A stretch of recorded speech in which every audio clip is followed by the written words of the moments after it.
ભરૂચ જિલ્લાના જંબુસર તાલુકાના સામોજ ગામમાંથી એક હૃદયદ્રાવક ઘટના સામે આવી છે। કોઈ અગમ્ય કારણોસર પતિએ પોતાની જ પત્નીની તીક્ષ્ણ હથિયારથી હત્યા કરતા ગામમાં ચકચાર મચી ગઈ છે। ઘટના બાદ પતિએ પણ ઝેરી દવા પીને આત્મહત્યા કરવાનો પ્રયાસ કર્યો હતો।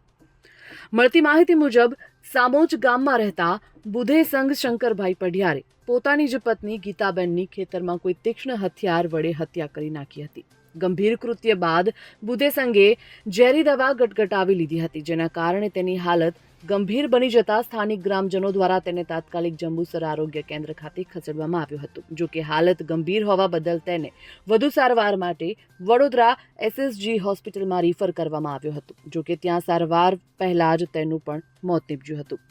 આ ઘટનાની જાણ થતાં જ વેડજ પોલીસ મથકનો સ્ટાફ ઘટના સ્થળે દોડી આવ્યો હતો, જે બાદ પોલીસ દ્વારા મૃતક મહિલા ગીતાબેનના મૃતદેહને પોસ્ટમોર્ટમ માટે મોકલવામાં આવ્યો। સાથે જ હત્યા પાછળના ચોક્કસ કારણો જાણવા માટે તપાસ હાથ ધરવામાં આવી છે।